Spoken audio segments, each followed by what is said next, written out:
Now, I am sure we are probably all well aware of what the Great Depression was, right? Back in the 1930s, we've all seen the pictures, right? Well, what if we're not getting ready to go into just Depression 2.0? What if we're actually getting ready to go into the greatest depression? Hey friends, I'm Heidi, the Heavenly Minded Homemaker. It is my goal to encourage and equip you to live a life of peace, of purpose, and abundance. I believe in homegrown revival, and today's video is another step down that narrow path. Before we get into it, be sure to hit that like button and say hello to Theodore.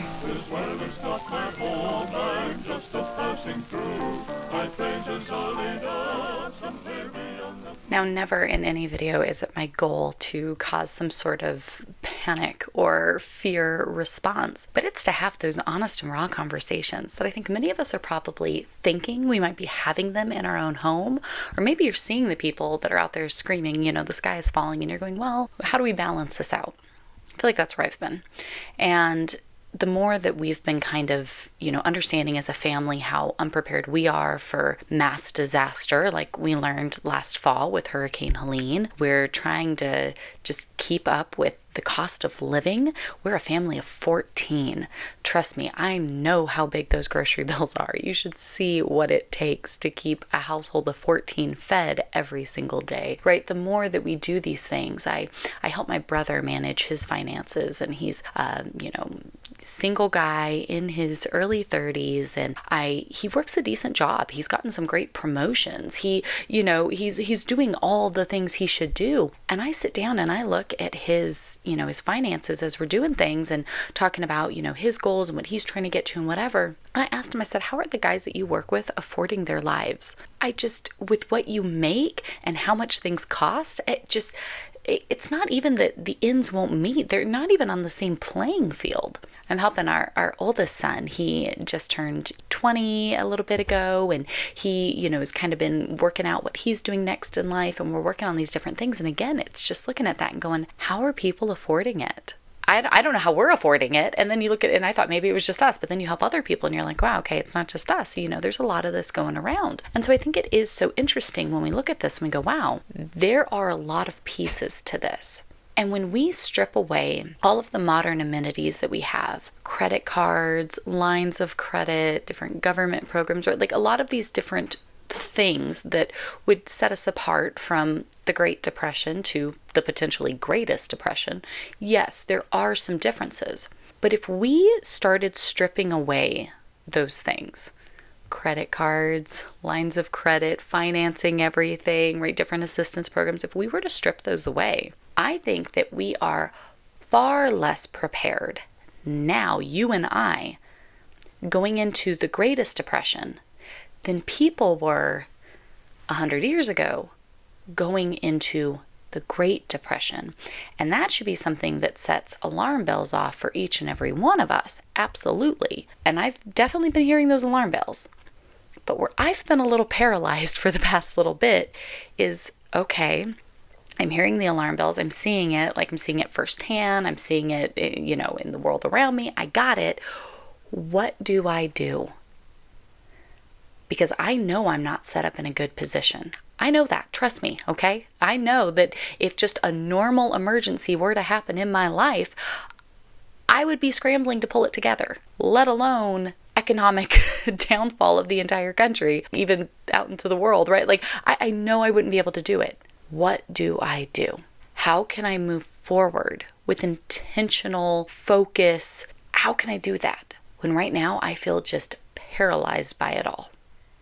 Now, I've seen where some of the experts believe that the next Great Depression won't begin until like the 2030s, which 5 years away, but they're saying they expect it to last a good 6 years. And so whether you believe that we're already there, and we're already, many of us, I think, have probably been feeling it for a while, right? Where between shrinkflation and just prices going up and all the different things that we're dealing with, I mean, who's been needing to buy eggs for the past few months, right? Like, you're feeling it. Cost of living is only going up. I mean, I look even around here. We live in the middle of nowhere, North Carolina, and the price of housing is just insane, whether you're buying or renting. I mean, I can't believe how much stuff has gone up. We cannot afford to move even if we wanted to. And we felt that way for the past few years, which is just bananas. But if we are getting ready, whether we're closer than 5 years away or not, and expecting it to last for an extended period of time, I know for me, I kind of just held that mirror up and asked myself, could we go for 6 years with less and less and less? What are we doing now to prepare ourselves for that? And regardless of if that's the scenario that happens or not, between upcoming tariffs, we're Americans, we like our comfort. And when you start to look at just how expensive normal things you and I use, fruits, right? Vegetables, spices, simple things that we use on the norm that are going to go up here in just a couple months. Are we prepared and ready for that? Let alone more job loss, let alone things getting more expensive, let alone scarcity, let alone, right? We could play this game all day. So the more I've been thinking about this, because I'm like, okay, I'm sitting here, I'm drinking my coffee, and I'm like, I can't just sit here and be overwhelmed and paralyzed. I kind of distracted myself last week because we have so much work on the property that needs to be done. We just worked and worked and worked and worked. My life has been really busy lately. I've shared over on our new channel, Aging Together Family. We're living between 2 states, caring for aging parents and a grandparent. So we're kind of just stretched a little thin right now, and that's okay, but it's kind of allowed me to keep kind of putting this on the back burner and putting it on the back burner, and I don't want to do that. I know I shouldn't. Last week we were really busy. It was all work outside. This week the Lord sent us lots and lots of rain, which we need because we've been dealing with a lot of wildfire, so thank you, Lord, for that. But it also means I can't distract myself by going and focusing outside. I gotta come in here. I'm sitting down, drinking my coffee, and I'm going, man, another week has passed by and I haven't done anything to prepare for this. That's on me. I know, Lord. I think in the area of preparation, for me, I see 3 areas. And you let me know down in the comments below. Am I missing something? I'm letting go. Like, trying to figure out a way to have an actionable step in this. There's the deeper, there's the emotional, there's the spiritual, there's all of that, which we've been talking a lot about here lately. But then there's the physical, there's the practical. And that's one I've been putting on the back burner. I see it in 3 different areas. I see it in the supplies, right? I have to have certain supplies. What are the things that my family on a day-to-day basis is consuming, is using, is needing? What are those things? How can I start getting ahead and having those things? I keep saying it. Do I have everything that I need with nothing coming in? No money, no anything else coming in? Are we good for a week? For a month? For 3 months? For 6 months? For 9 months? For a year? How are we here? Then I think about finances. I was so caught with my pants down when Helene happened because everything has been switching to a cashless society. We see it everywhere, whether you like it or you don't like it. You see it everywhere where places are, nope, we don't even take cash anymore, right? When Hurricane Helene happened and wiped out everything out here in Western North Carolina, there was no using a card anywhere. And it was that way for a long time. It started to kind of come back here and there, but it was very spotty. And you never knew. You could be in a store when the system would go out again. And that was it, right? If either you have cash on hand to get what you have, or you got to put it all back and try again later. And stuff was already so scarce and all of that, it was really difficult. And I was like, oh, wow, I never carry cash. I just don't. I stopped for so long because it just, I don't know. Maybe you have too, right? I don't know. My finances. Do I have a savings that I can rely on, right? Do I have cash on hand in case everything goes out? Am I living with a lot of debt, right? Where am I at with preparation when it comes to my finances? And the third area I really see in being more intentional, being a better steward, being more prepared is my health. And in these 3 areas, be it the supplies, the finances, and health, I think that we are far worse off than those 100 years ago going into the Great Depression than you and I are going to be here going into the greatest depression. When we look at most of us, we have health issues we're struggling with. We are one of the most unhealthy countries in the world. the amount of things we rely on, what we're consuming and all of this different stuff, I've been trying to take steps to work on that. I started eating more carnivore way of eating. I was doing pretty good with my exercise for a while. Something that's been a game changer, just side note, is I started taking the Primal Queen beef organ supplements, and talk about changing, right? Like, I have seen so many health benefits there, but there's more that I could do in that area. And so I want to be diligent. I want to be intentional with what I'm doing there. And so I kind of looked at it. I'm like, okay, there's really 3 areas that I need to focus on. But I think part of what is causing me to just kind of like freeze in this is I know those are the 3 areas I need to focus on. But the reason why I'm not just diving into them is they kind of have 3 counterpart sides that are a big struggle. And I know we can sit here and make videos about this part of it, but I think for many of us, there's lots of videos out there on how to start prepping and what you need in your prepared pantry. But when you've got the counterbalance of the negative over here, it can be really hard to dive into this side. And so I think for me, if I don't address both of them, I'm never really going to get there. And I really do want to get there. I want to be prepared. I remember, watching movies and stuff like that as a kid on the Great Depression. You look at it and you're like, man, like, could nobody see this coming? Could they not? You think of all these things. Well, why didn't you do this? Or why didn't you do that? And yet here we are. And I'm like, well, what are we doing? We're sitting around scrolling TikTok, buying too much stuff with a credit card, and eating junk food that's making us sicker by the day. What are we doing? Because as much as I want to be intentional about bringing in the supplies that my family needs, even if it's not the greatest depression, just with the amount that stuff keeps going up, I wish 5 years ago I had stockpiled some things, because now those things cost me a fortune. So yeah, I wish I would have picked some up. It would have saved me a lot, okay? There are supplies that need to be picked up, but counterbalancing that, I've got clutter. I have excess. Not good excess like a prepared pantry. Excess like I got a bunch of junk that needs to be dealt with. Do you ever feel that way in your home where you walk around and you're like, what is all this stuff? It's overwhelming. There's a really big difference between knowing I have extra toilet paper stocked up going into 2020 because I buy in bulk and I have it in here and ready, and I just got too much junk laying around that I need to actually go through. Do I need that many clothes stuffed into my closet? Do I need that much, knickknacks thrown all over my house? Do I need to have the stacks of paperwork sitting here on my desk, right? Like, that's the excess that I don't need. I want to work on my finances. I want to have a savings. I want to know that I have a year's worth of money set aside, so that way in my stewardship plan, I can be intentional and do like that. All sounds great. What about debt? Because it's really hard to be like, yep, I've got a year's worth of money put away, when you're like, I am drowning in debt. Is that you? Now, for our family, we don't really carry much debt, but I got a couple little things that I can work on. We've started making some changes to how we're using certain things, just like, I don't think I want to do it like that. I think we're going to go about this a little bit differently. So if we're going to work on our finances, first we have to deal with our debt. How do you, I've seen so many of you and you're like, I don't know what to do. Do I pay off the debt or do I work on a savings? Which one do I pick? What about student loan debt? It took me forever to pay mine off. I know. And that was years ago. I was paying off mine during the 2008 debacles. So I know. How do we do that? I have things that I really want to work on with my health.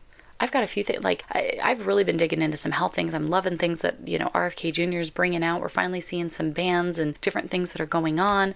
And I have areas that I really want to work on and I really want to improve for my health, for my family's health, But I also have a lot of really bad habits. And you and I both probably do. I will stress eat. I will, right? Like I will sit here and work on my computer far too long. I will, there's so many things that we will do that I know they're not good for me. And I don't feel good when it happens.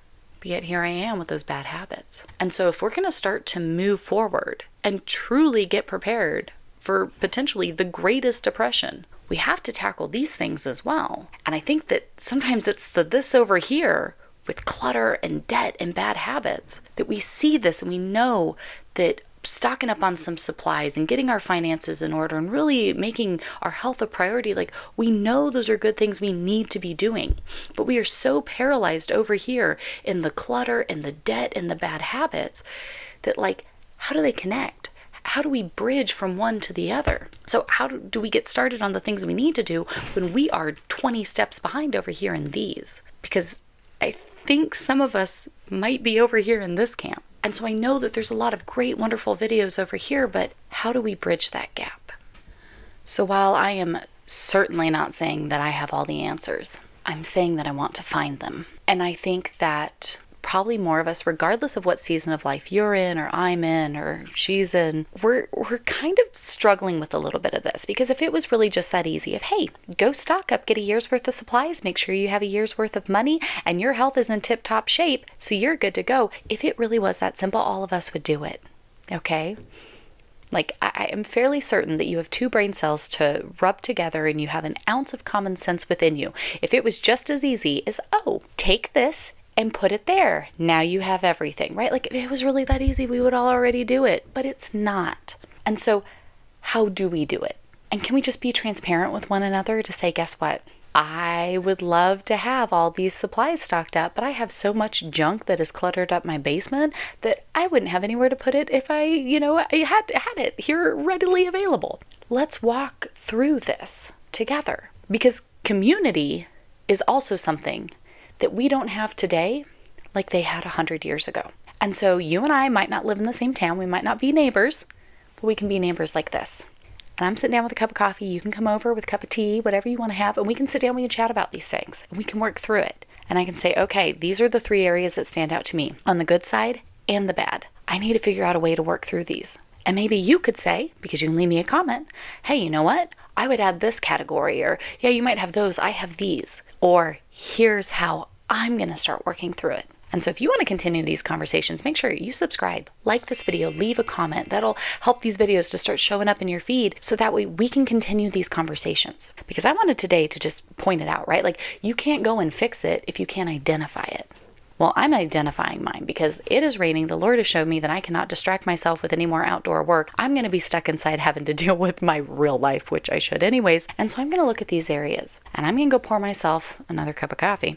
Thank goodness for my protein shake that I put in it. And I'm going to sit here fueling my body healthily while looking at these and going, okay, I'm going to be prayerful. I'm going to be intentional. I want to be a wise steward. I want to be prepared for what's to come. Whether it's just things just continue to get more expensive, whether it's another hurricane wipes out the mountains of North Carolina, whether it's things really do keep getting worse, I want to be more prepared. And so what are some actionable steps that I can start taking to do that? Because I don't have a bunch of money to spend on this. I don't have infinite resources I can pull from, thus the needing to figure this out. What do I do? Where do I go from here realistically? I know there's many great grand things out there and that's wonderful, but I wouldn't even know where to begin with that. How do I start right now where I'm at? And how can you do the same? And so that's what I'm going to sit here and that's what I'm going to work on. Pray for me and I'll be praying for you, because regardless of if your life looks different than mine, whatever it might be, you're in a different season, you're dealing with this, you live in the city, I'm out in the country, right? Whatever it is, we all are in this together. And we're going to keep building up the community here. We're going to keep helping one another and we're going to get through it. So I got to make a plan. I want to use true just stewardship and wisdom and prayerfully move through this because I want it to last. I want to take the wisdom we can learn from the Great Depression and apply it to now going into the potentially greatest depression. How can I be prepared with my supplies, with my finances, with my health? How can I be intentional now to deal with the clutter, the debt, and the bad habits? I don't know. Again, I'm not saying I have all the answers, but I'm saying, friend, I want to be here. And if you can't come over and sit down and share a cup of coffee and chit chat through these things with me, well, we're going to do it like this, okay? Because I would like that, and I hope you would like that too. So I don't know. We've been having a lot of big conversations, and I'm going to leave them for you right up here, because I think the more that we work through these topics and we have these conversations together, we have them with our families, we really just take them to prayer, it's going to help us answer these questions as we work through these different areas. Amen? Amen. I'll see you all right back here in the next video. Have a beautiful, beautiful day. One step at a time. We're going to get through this.